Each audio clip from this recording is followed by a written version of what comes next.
In October 2012, the body of 26-year-old Emma Reynolds was discovered in the break room of the Westfield San Francisco shopping center.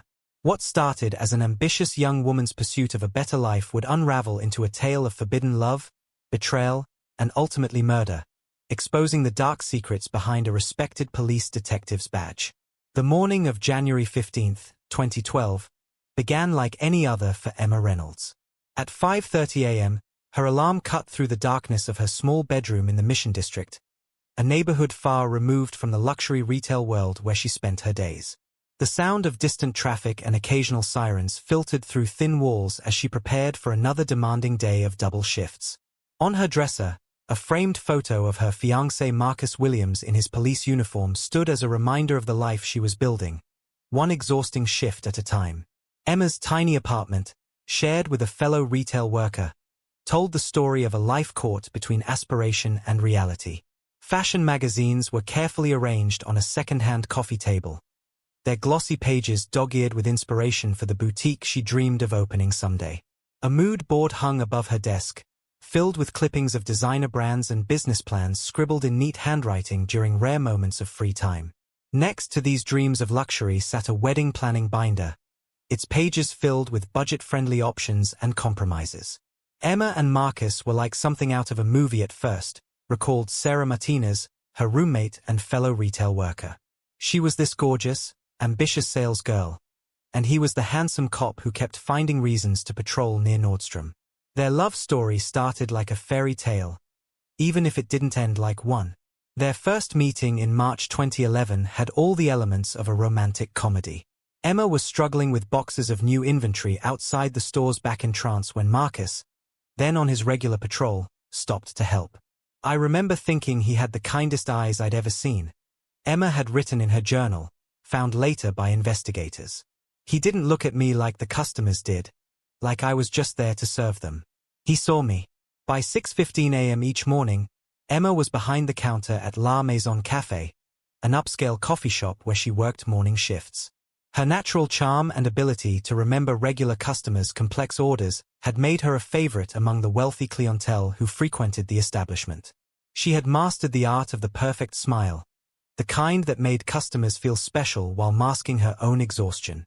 Marcus would often stop by during his early morning patrols, bringing her small treats or simply offering a reassuring smile that made the dawn shifts bearable. Marcus wasn't just her fiancé, he was her biggest cheerleader, remembered Lisa Chen, Emma's supervisor at La Maison. He'd bring her protein bars during long shifts, leave little notes with the other baristas for her to find.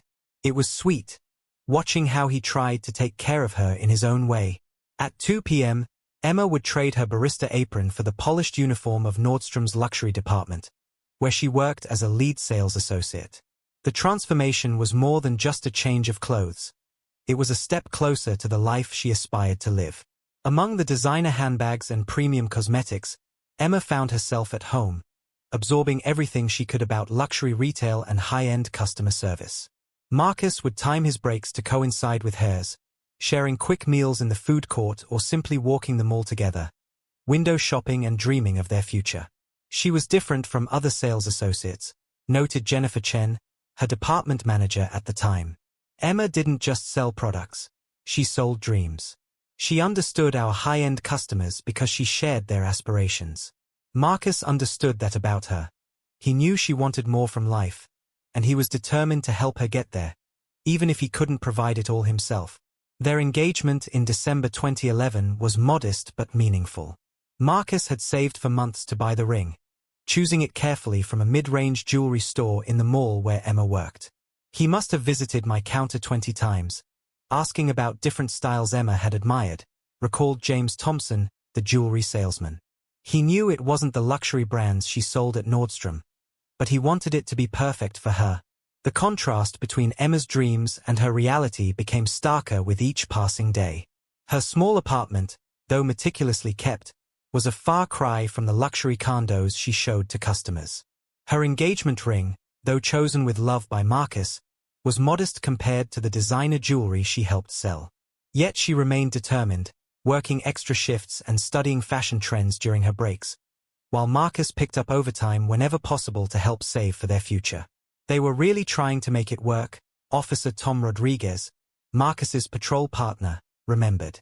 Marcus was taking extra shifts, studying for the sergeant's exam. He knew Emma had big dreams, and he wanted to be the one to help her achieve them. Maybe that's what made everything that happened later even more tragic. Enter Detective Andre Jackson, a commanding presence in the San Francisco Police Department's Major Crimes Division. At 50, Andre was everything Marcus wasn't. Sophisticated, powerful, and intimately familiar with the luxury lifestyle Emma craved. Recently divorced and at the peak of his career, Andre had built a reputation not just as a brilliant detective but as a man of refined tastes. Detective Jackson was old school, explained Lieutenant Sarah Cooper, his colleague in Major Crimes. 25 years on the force, multiple commendations, the kind of cop who commanded respect just by walking into a room. But he had another side too, expensive suits, fine dining, the finer things in life. He was Marcus's direct supervisor, his mentor. The last person anyone would expect to destroy his protégé's happiness. As Marcus's supervisor, Andre was a frequent visitor to the mall, often stopping by Nordstrom's luxury department. His presence would prove to be the catalyst that would set in motion a chain of events leading to tragedy. But in January 2012, he was just another distinguished customer, one who took a particular interest in the engaging sales associate his junior officer was planning to marry. Those who knew Emma and Marcus in early 2012 remember a couple trying their best to bridge the gap between dreams and reality. Their love was evident in small gestures, the coffee runs, the shared lunch breaks, the way Marcus would wait for Emma after her late shifts, insisting on driving her home safely despite her protests that she could take the bus. Looking back, you could see she loved him, reflected Sarah Martinez. Emma loved Marcus's heart, his kindness, his dedication to her. But there was always this hunger in her eyes, this need for something more. Something bigger than what their combined salaries could provide. Marcus saw it too, and it terrified him. Not because he thought she would leave him, but because he was afraid he couldn't give her the life she deserved. As January 2012 drew to a close, Emma and Marcus's relationship seemed like a testament to love conquering class divisions. A hard-working sales associate and a dedicated police officer, building their future one shift at a time. Their shared dreams, written in Emma's journal and discussed during quick breaks between their hectic schedules, painted a picture of a future filled with possibility. Her boutique, his promotion to sergeant, a small house in a better neighborhood. They were really trying to build something beautiful, remembered Lisa Chen from La Maison Café. Emma would talk about their plans during slow mornings, how they were saving every extra dollar, how Marcus was supporting her dream of owning a boutique. She'd say, "He believes in me more than I believe in myself sometimes." No one could have predicted that within 9 months, one of these 3 lives would be tragically cut short, another would be destroyed by scandal, and a third would be forever altered by the consequences of choices made in the pursuit of forbidden desires. The stage was set for a story of ambition, desire, and ultimately destruction. A reminder that sometimes the highest price we pay is for the dreams we chase too desperately. The thing about Emma and Marcus, Sarah Martinez would later tell investigators, is that they really did love each other. But sometimes love isn't enough when you're looking at 2 different versions of the same dream. February 2012 brought an unexpected shift to the carefully balanced world of Emma Reynolds. A series of high-end retail thefts had plagued the Westfield San Francisco shopping center, creating an atmosphere of unease among both customers and staff. Security cameras captured well-dressed thieves targeting luxury items with practiced precision, but their faces were always carefully obscured from view. Marcus Williams had been tracking these thefts as part of his regular patrol duties, documenting each incident with growing frustration. His fiancée's position at Nordstrom meant he heard firsthand about the fear spreading among the retail staff. "Emma would tell me about suspicious customers," Marcus later wrote in his personal statement. "I wanted to protect her, to solve this before anyone got hurt." On February 15th, during a particularly busy afternoon shift at Nordstrom, Emma noticed something off about a group of customers browsing the designer handbags. Her instincts, honed by years in retail, set off alarm bells. When the group attempted to steal over $15,000 worth of merchandise, Emma was the first to alert security. Marcus, being the closest patrol officer, responded immediately to the call. It was chaos, remembered James Morrison, the store's security manager. These weren't amateur shoplifters. They knew what they were doing, and they were getting violent. Officer Williams arrived just in time to prevent what could have been a dangerous situation. The complexity of the case and the value of stolen merchandise meant Major Crimes Division would need to take over. This presented an immediate professional dilemma for Marcus. As the responding officer and fiancé of the key witness, he faced a clear conflict of interest. Marcus didn't hesitate, recalled Officer Tom Rodriguez, his patrol partner.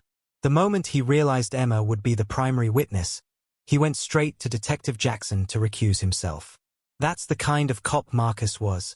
By the book, always doing the right thing. Detective Andre Jackson, head of major crimes and Marcus's direct supervisor, arrived at the scene within hours.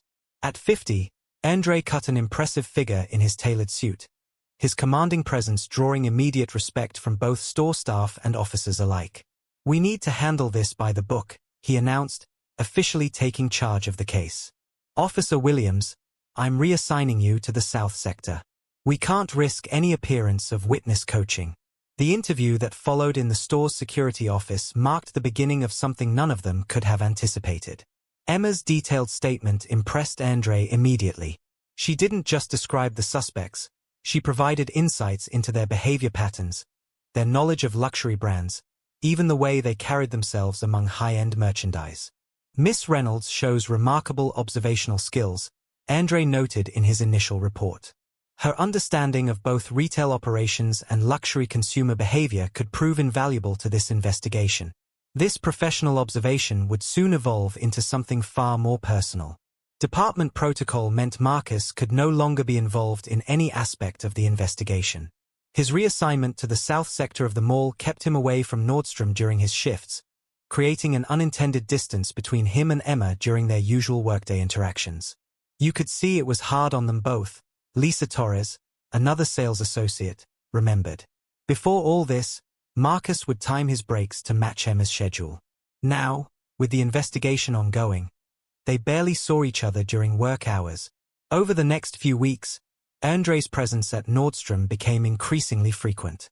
Each visit was meticulously documented, witness interviews, security footage reviews, follow-up questions. On paper, everything was procedurally perfect.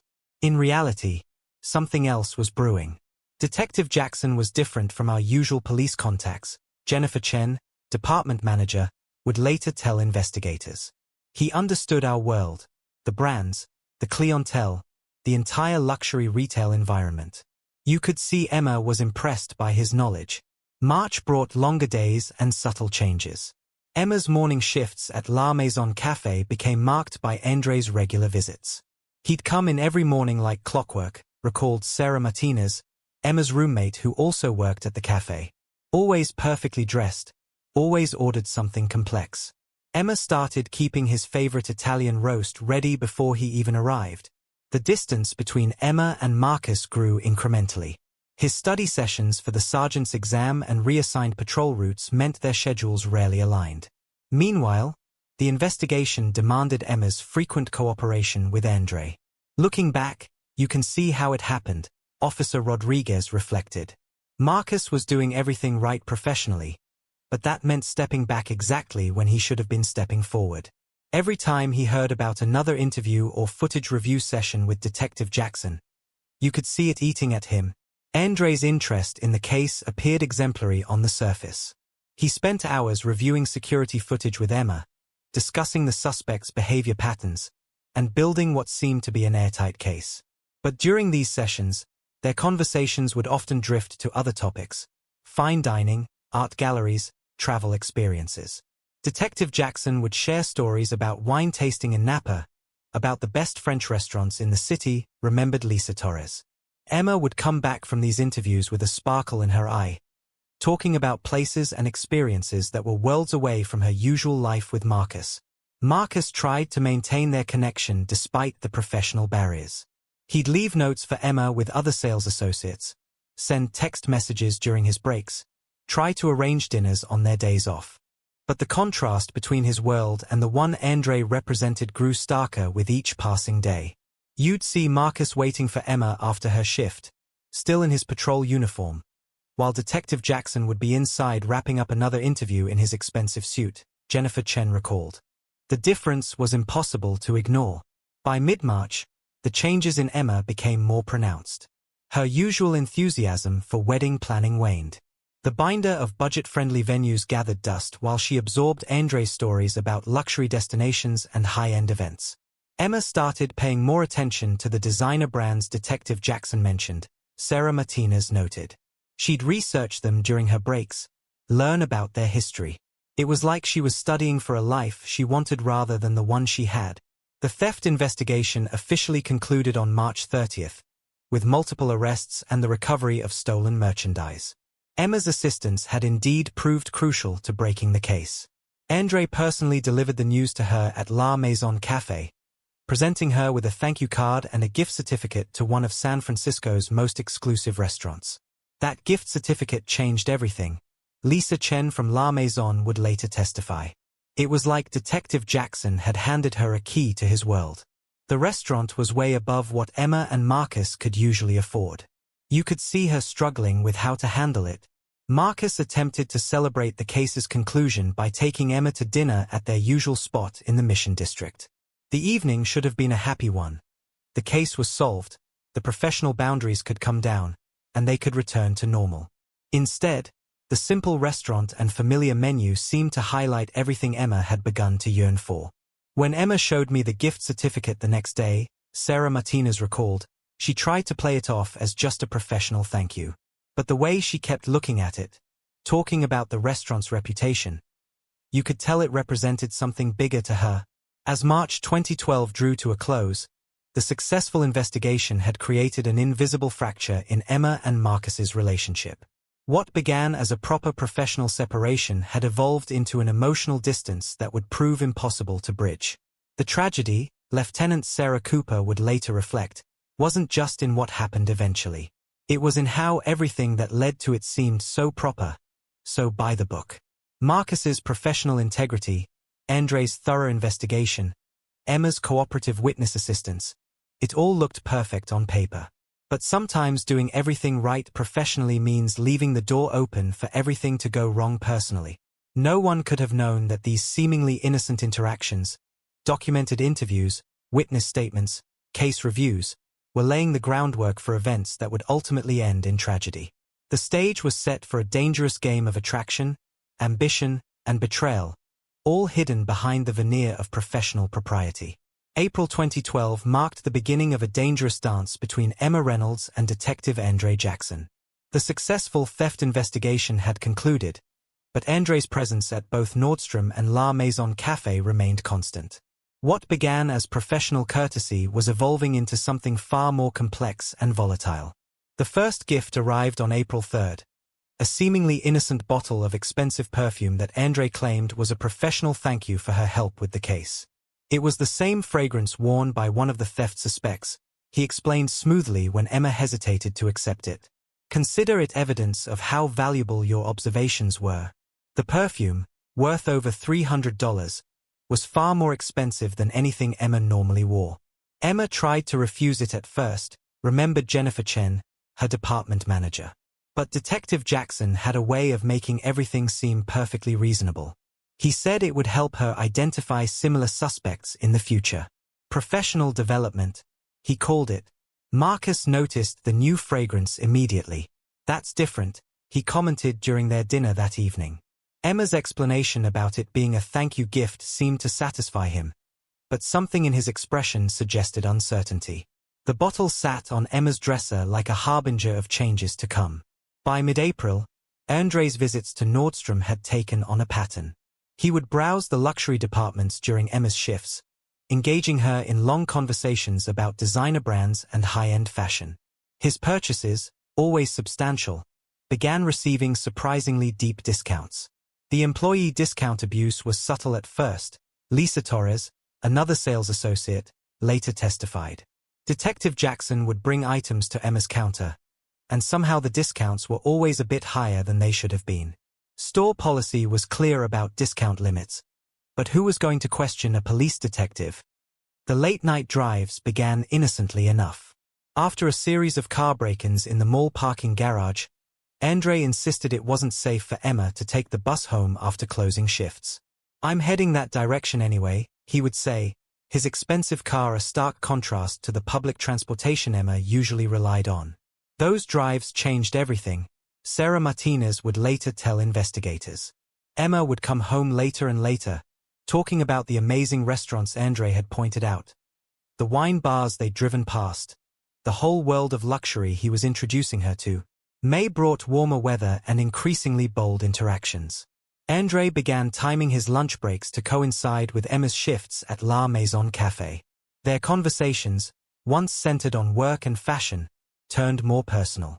He shared stories of his travels, his appreciation for fine dining, his recently ended marriage. Emma found herself sharing her own dreams, her frustrations, her desire for more than what her current life offered. "You could see her becoming infatuated," recalled Lisa Chen from La Maison. "Not just with Detective Jackson, but with everything he represented. The way he carried himself, his knowledge of wine, his stories about Europe. It was like watching someone fall in love with a lifestyle as much as a person." Marcus's suspicions grew as Emma's behavior changed. New items began appearing in their shared apartment. A designer scarf here, an expensive handbag there. Emma's explanations about good sales and employee discounts became less convincing. The perfume bottle on her dresser was joined by other luxury items, each with its own carefully constructed story. "I remember Marcus coming to me, worried," Officer Tom Rodriguez recalled. He'd noticed Emma's new things, how she was suddenly interested in wine tasting and fine dining. These weren't normal changes for someone on a retail salary. But what could he do? Accuse his fiancée of impropriety with his supervisor? The situation became more complicated when Emma began using her employee discount for Andre's regular purchases. What started as occasional gifts for his niece or sister evolved into frequent purchases of luxury items. The store's loss prevention team noticed the unusual discount patterns but hesitated to investigate transactions involving a police detective. "The discount abuse was a red flag," admitted James Morrison, mall security manager. "But Detective Jackson had just solved a major case for us.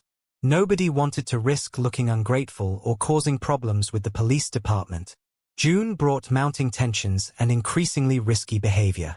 Emma and Andre began finding excuses to meet in less monitored areas of the mall, service corridors, empty stockrooms, the quiet corners of the parking garage. Their conversations grew longer, more intimate, charged with unspoken possibilities. "There was this incident in early June," Jennifer Chen remembered. "I needed something from the stockroom and found them there, standing very close, looking at a designer wallet. They jumped apart when I walked in. Emma was flushed, and Detective Jackson left quickly. I should have reported it. But who do you report a detective to?" The mall's extensive security camera network became both a challenge and a thrill. Andre's law enforcement background meant he knew every blind spot, every camera angle to avoid. Their meetings became a carefully choreographed dance of timing and location, always just out of view, always with a plausible explanation ready. Looking at the security footage later, James Morrison noted, you could see the pattern. They were careful, professional in viewed areas, but there were these gaps, these missing moments in blind spots. Too many to be coincidental. Marcus's work schedule during this period kept him busy with patrol duties and sergeant exam preparation. His absences, once filled with Emma's wedding planning and future dreams, now created opportunities for Andre's influence to grow. The contrast between Marcus's simple, honest life and Andre's sophisticated world became increasingly stark. Emma started making excuses not to see Marcus, Sarah Martinez observed. She'd say she was working late, but then I'd see Detective Jackson's car in the parking lot. She was living two lives, the one she'd planned with Marcus, and the one she was glimpsing with Andre. The situation reached a critical point in late June when Marcus surprised Emma at work, hoping to take her to lunch. He found her at Andre's usual table in La Maison Café, laughing over what appeared to be an intimate conversation. The look that passed between Emma and Andre spoke volumes, though both quickly adopted professional demeanors. That lunch changed everything, Lisa Chen recalled. Marcus just stood there, watching them. Emma tried to play it off as a work discussion, but you could feel the tension. Detective Jackson invited Marcus to join them, but Marcus just walked away. He knew, even if he couldn't prove anything. The next day, Emma arrived at work wearing a new designer watch. When Marcus questioned it, she claimed it was a replica, a gift from a grateful customer. The lie came easily, too easily, and they both knew it. The distance between them, once measured in work schedules and professional boundaries, was now marked by deceptions and unspoken accusations. The sad thing was, Officer Rodriguez later reflected, Marcus had always supported Emma's ambitions. He was proud of her work ethic, her dreams. But watching her change under Andre's influence, that was different. That wasn't ambition anymore. That was something darker. As June 2012 drew to a close, the web of lies and desires had grown complex and dangerous. Emma's fascination with Andre's lifestyle had evolved into an intoxicating blend of attraction and aspiration. Each gift, each shared secret, each carefully hidden moment pulled her further from her life with Marcus and deeper into Andre's world. Looking back, Sarah Martinez would tell investigators, you could see how it was all building to something explosive. Emma was caught between the life she'd planned and the life she suddenly wanted. Andre kept pushing boundaries, testing limits. And Marcus was watching it all fall apart, one designer gift at a time. The security cameras that had once caught thieves in action were now silent witnesses to a different kind of crime. The slow, deliberate theft of a future that had once seemed certain. Every blind spot in their coverage marked another step toward the tragedy that would eventually unfold. The thing about forbidden desires, Lieutenant Sarah Cooper would later reflect, is that they don't just destroy the people giving in to them. They destroy everyone in their path. Emma, Andre, Marcus, they were all heading toward disaster, and the scariest part was how normal it all seemed at the time. July 2012 marked a disturbing shift in the relationship between Emma Reynolds and Detective Andre Jackson. What had begun as a sophisticated seduction was morphing into something more sinister, though few recognized the warning signs at the time. Emma's promotion to assistant manager at Nordstrom came as a surprise to many. The position had been held by Lisa Torres, a veteran employee with 5 years more experience. It didn't make sense, Lisa would later tell investigators.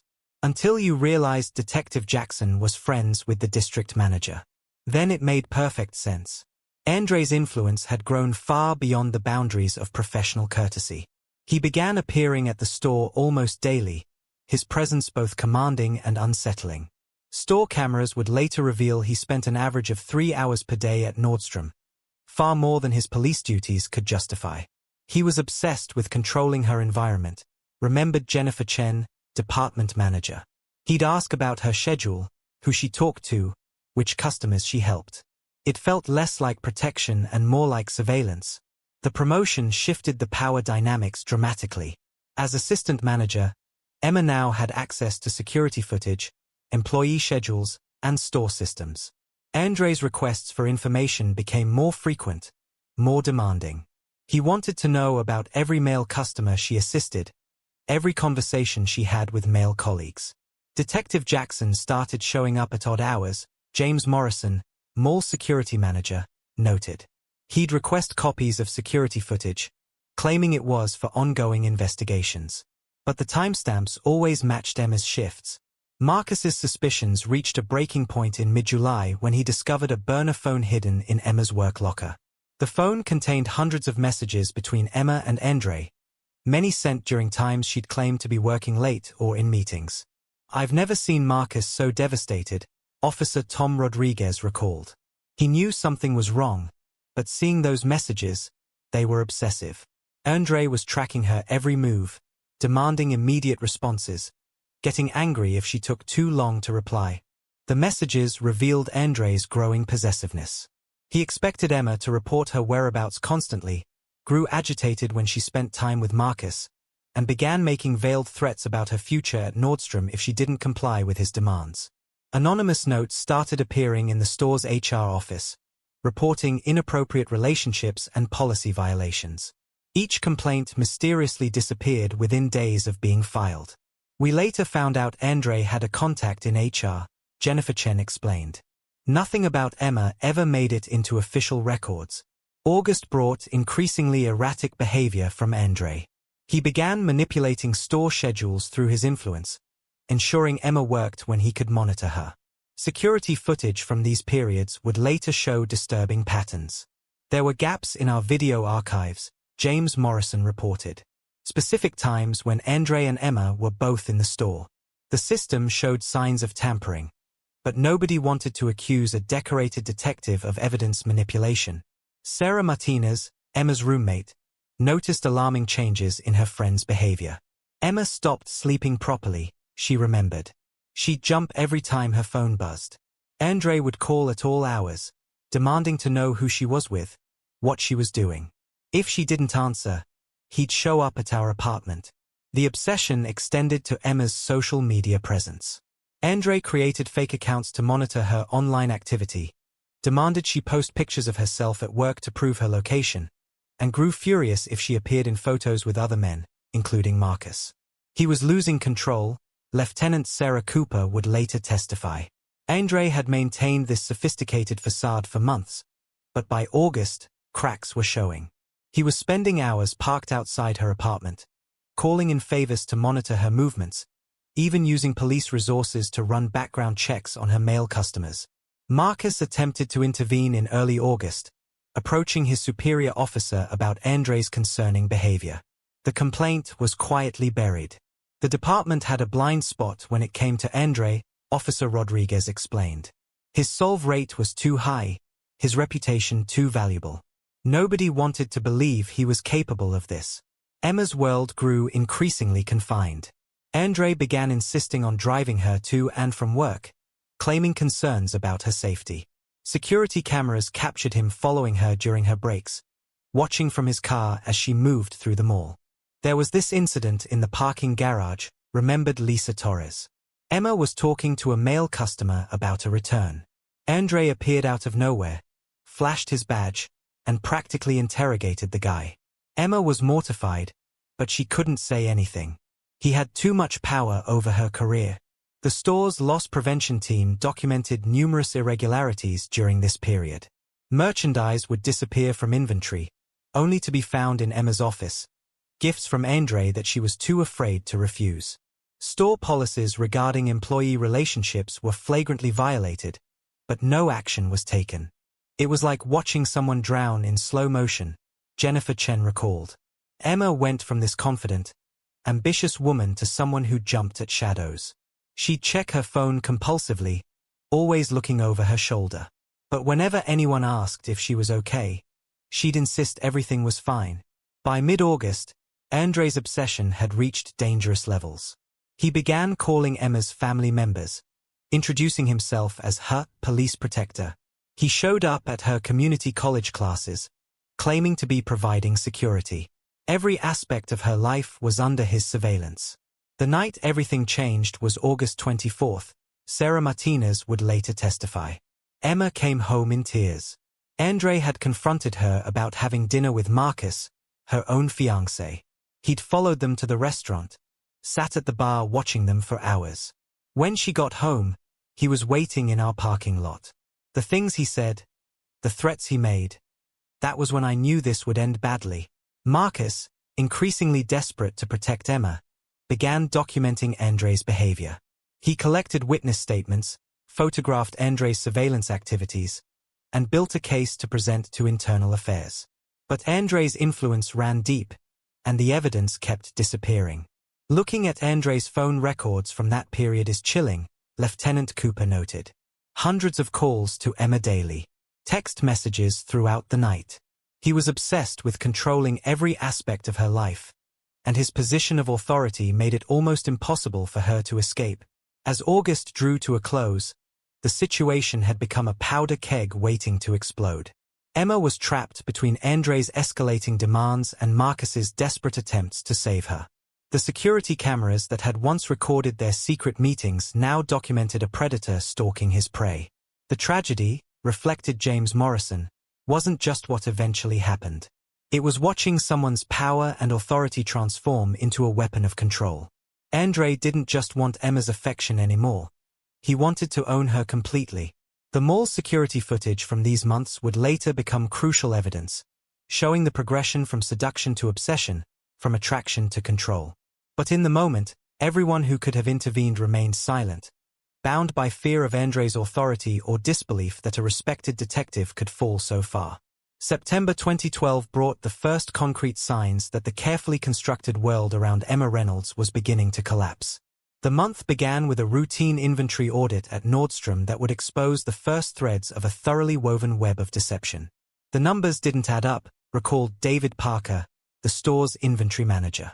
We were missing over $50,000 in high-end merchandise. The system showed the items as sold with employee discounts, but the discount codes were being misused. All trails led back to Emma's employee number. The discovery sparked an internal investigation that threatened to expose not just the inventory discrepancies, but the entire tangled relationship between Emma and Detective Andre Jackson. Store security footage revealed a pattern. Andre would select expensive items, Emma would process them with unauthorized discounts, and the merchandise would disappear from the store without proper payment. It was sophisticated, Jennifer Chen explained. Andre knew exactly how to manipulate the system. He'd time his purchases during shift changes, use multiple transactions to avoid flags, always staying just under the radar. But eventually, patterns emerge. The strain began showing in Emma's appearance and behavior. The once impeccable assistant manager now arrived at work with dark circles under her eyes, jumping at sudden noises, constantly checking her phone. Her co-workers, once friendly and supportive, began distancing themselves. Nobody wanted to be associated with what was happening, Lisa Torres remembered.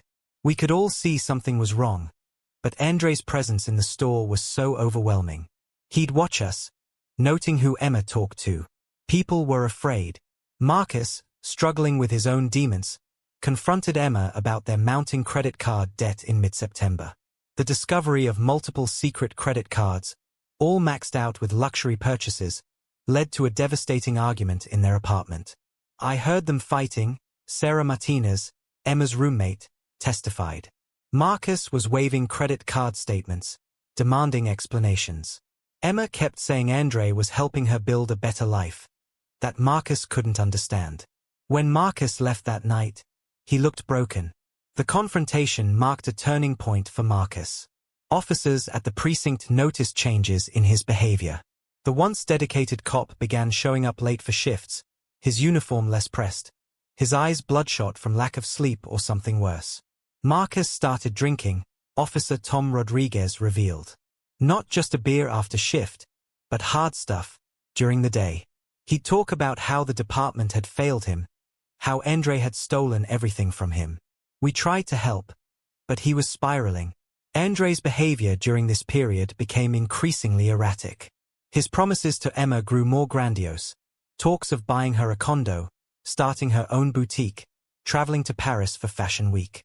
But these promises came with escalating demands for loyalty and isolation. He wanted her to cut off all contact with Marcus, Sarah Martinez recalled. He'd say things like, "I can make you or break you in this city." The scary part was, with his position and connections, he probably could. Rumors of an internal affairs investigation began circulating through the police department. Anonymous complaints about Andre's conduct had finally gained traction, though his influence still managed to slow the process.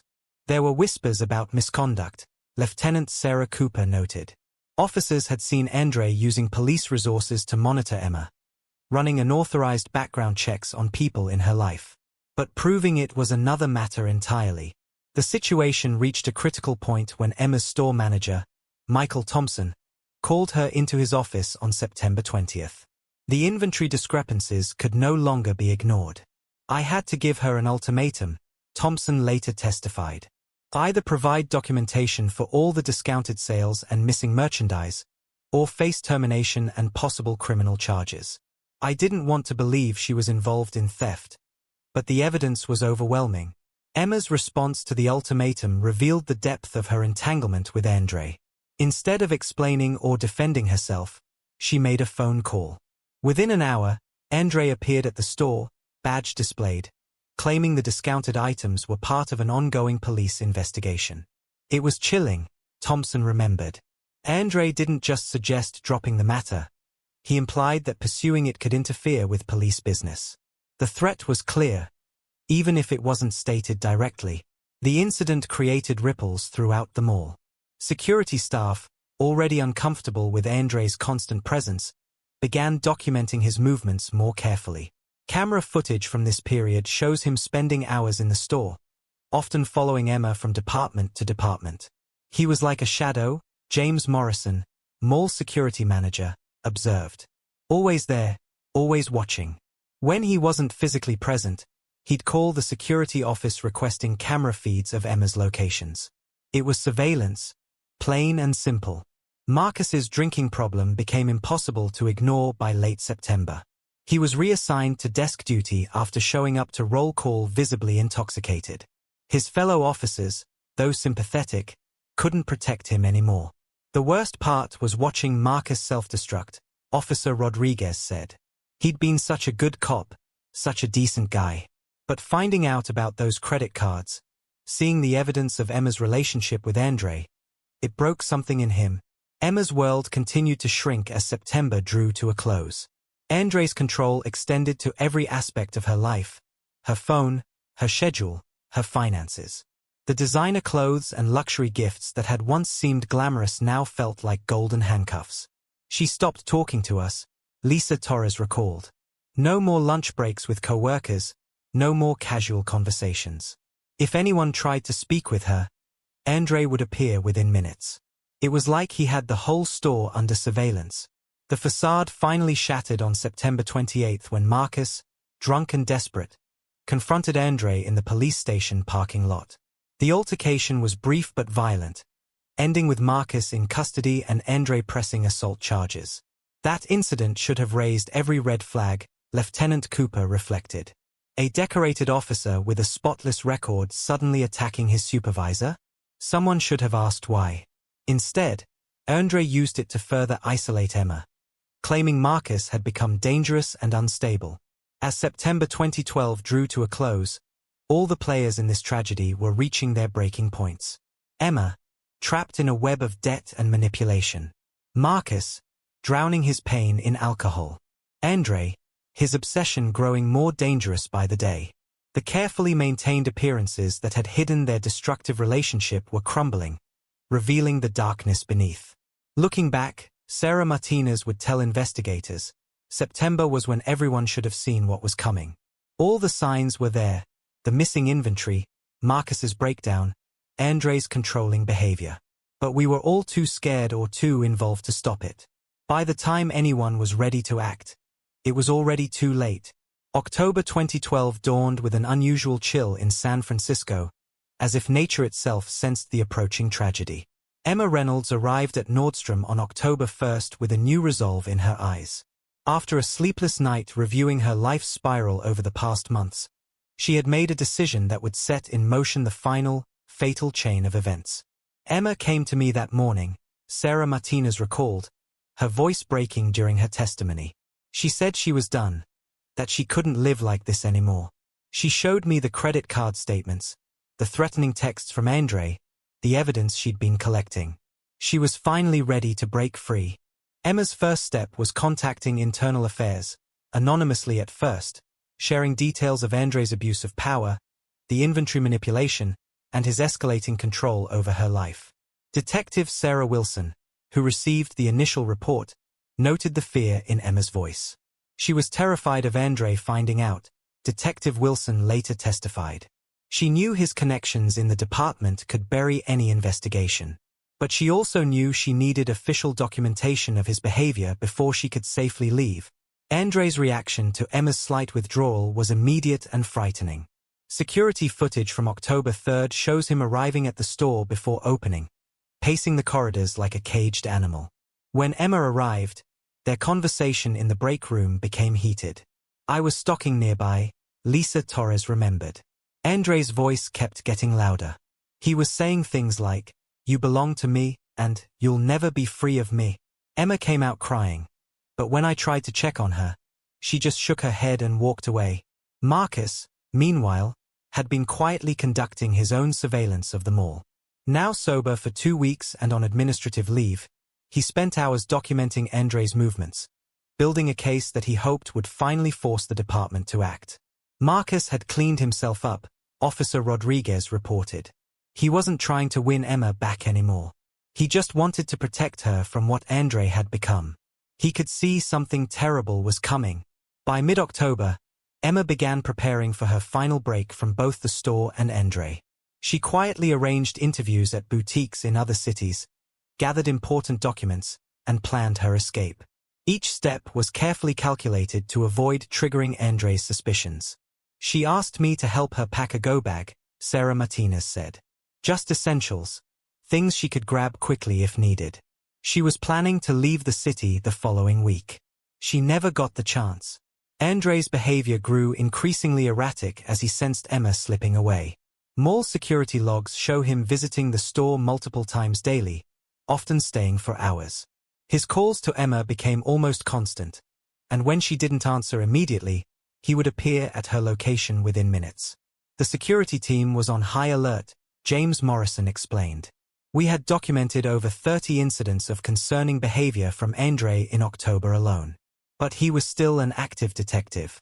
Our hands were tied. On October 15th, Emma submitted her 2 weeks' notice to Nordstrom.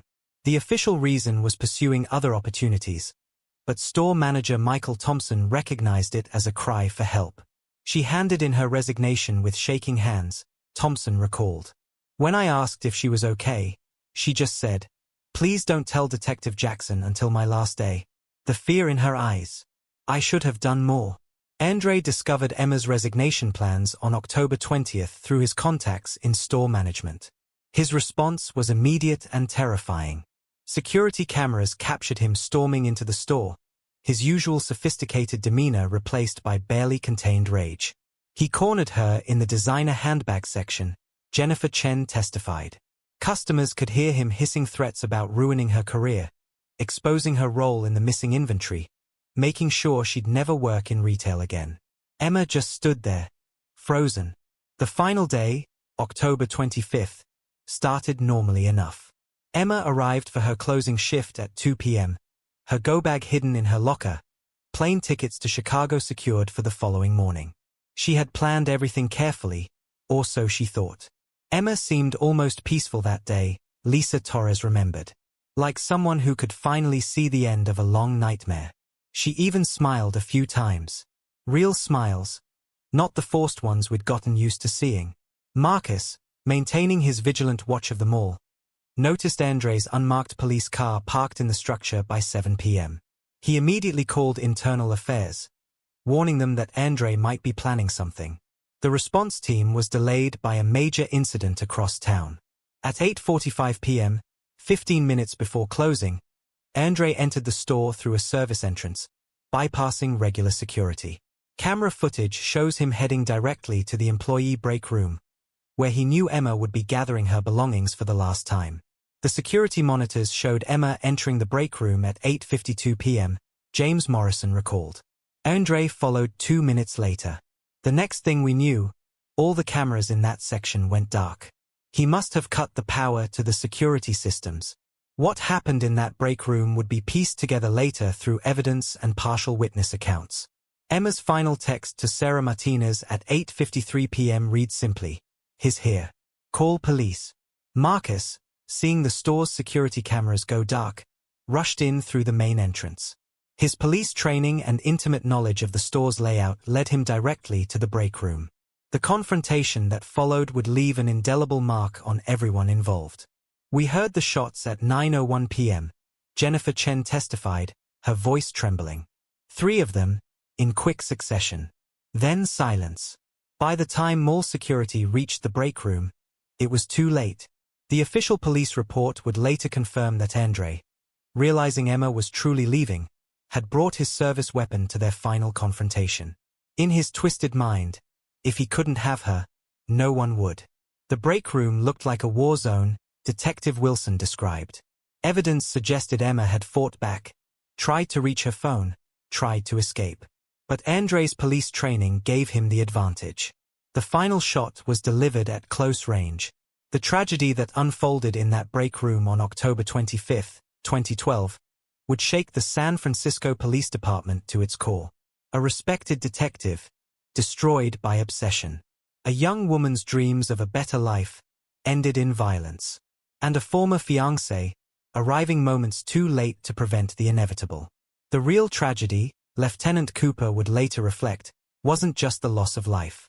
It was how many chances we had to stop this, how many warning signs we ignored. Emma did everything right at the end. She gathered evidence, made plans, sought help. The system failed her. The discovery of Emma Reynolds' body in the Nordstrom break room on October 25, 2012, sent shockwaves through San Francisco that would reverberate for months to come. The initial crime scene investigation revealed a story more tragic than anyone had imagined.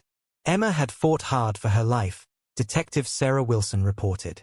The break room showed signs of a significant struggle. Her broken nails, the overturned furniture, the defensive wounds, she didn't go quietly. She died trying to escape. The mall's security team, first on the scene after hearing gunshots, found a tableau that would haunt them forever. Andre Jackson lay unconscious nearby, having attempted to turn his service weapon on himself after shooting Emma. His self-inflicted wound had failed to end his life, leaving him to face the consequences of his actions. "I'll never forget Marcus's face when we told him," Officer Tom Rodriguez recalled, his voice heavy with emotion. He'd been right there, just minutes too late. The guilt in his eyes. He kept saying he should have done more, should have stopped it sooner. The San Francisco Police Department's initial response revealed troubling patterns of institutional protection. Within hours of the shooting, high-ranking officers attempted to control the narrative, suggesting the incident was the result of a robbery gone wrong. They tried to bury Andre's involvement, Lieutenant Sarah Cooper revealed during later testimony. Senior officials were more concerned about the department's reputation than seeking justice for Emma. It was disgraceful. November brought intense media scrutiny as details of the relationship between Andre and Emma leaked to the press. The San Francisco Chronicle ran a damning exposé titled Badge of Betrayal, detailing how Andre's position had enabled months of stalking and abuse. The public was outraged, remembered Chronicle reporter Michael Chen. Here was a decorated detective using his authority to manipulate and control a young woman, and the department had ignored multiple warnings. It struck a nerve with the community. The mall employees who had witnessed the relationship's progression struggled with their own guilt and trauma. Many required counseling to process what they had seen and their perceived failure to intervene. "We all saw pieces of it," Jennifer Chen testified, wiping tears. The gifts, the controlling behavior, the fear in Emma's eyes. "But he was a police detective. Who do you report the police to? We didn't know he would. That it would end like this." The investigation uncovered hundreds of text messages, surveillance footage, and witness statements that painted a picture of systematic abuse of power. Andre had used police resources to track Emma's movements, run background checks on anyone she interacted with, and intimidate potential witnesses. The level of stalking was unprecedented, Detective Wilson stated. Andre had created an intricate web of surveillance and control. He had informants in mall security, store management, even the police department itself. Emma was trapped in plain sight. Marcus Williams, though cleared of any wrongdoing, resigned from the police force in November. The weight of his perceived failure to protect Emma, combined with the department's attempted cover-up, had shattered his faith in the system he once served. Marcus couldn't stay, Officer Rodriguez explained. Every corner of that mall, every hallway in the station reminded him of Emma and how the department had failed her. Last I heard, he'd moved to Seattle, trying to start fresh.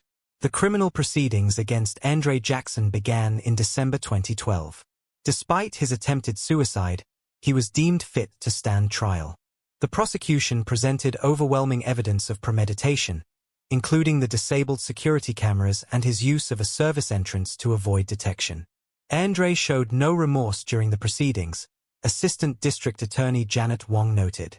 He maintained that Emma had belonged to him, that he had the right to end things on his terms. His testimony only reinforced the image of a man consumed by toxic control. The mall underwent significant changes in the wake of the tragedy. New security protocols were implemented, employee safeguards were strengthened, and a memorial plaque was installed near the store entrance, reading in memory of Emma Reynolds, "May her story prevent future tragedies." "We had to do something," James Morrison, mall security manager, explained. "The old systems had failed Emma. We couldn't let it happen again. Now, any employee report of stalking or harassment triggers immediate action, regardless of who's involved." The San Francisco Police Department faced intense scrutiny and eventual reform. An independent investigation revealed a culture of protection that had enabled Andre's behavior, leading to the resignation of several senior officers and the implementation of new oversight measures. Emma's death exposed deep-rooted problems, Lieutenant Cooper testified before the police commission. "The way we handled complaints against officers, how we monitored use of department resources, the whole system of internal accountability needed to change." Sarah Martinez, Emma's roommate and friend, established the Emma Reynolds Foundation in December 2012, dedicated to helping retail workers escape abusive relationships and workplace harassment. "Emma's story can't end with her death," Martinez insisted. "We're working to create the support system she needed but couldn't find. No one should feel as trapped as she did." The Nordstrom break room where Emma spent her final moments was permanently closed and converted into a storage area.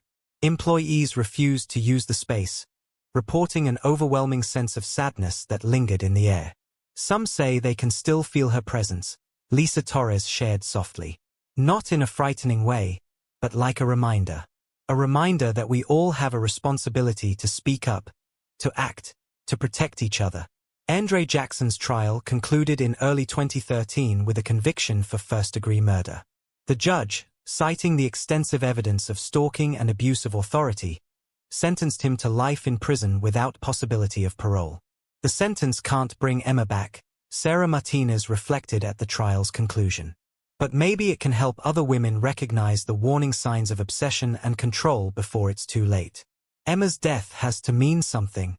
The events of October 2012 left an indelible mark on San Francisco's retail community. Annual training sessions now include Emma's story as a cautionary tale about power dynamics and the importance of recognizing warning signs of stalking and abuse. Emma Reynolds wanted a better life, Detective Wilson concluded in her final report. She dreamed of success in the fashion industry, of running her own boutique. Instead, she became a symbol of how authority can be weaponized against the vulnerable. Her death sparked necessary changes, but the price was far too high. The plaque in the mall continues to catch the light each morning, a silent reminder of the young woman who dared to dream of a better life, and of the system that failed to protect her from a predator with a badge.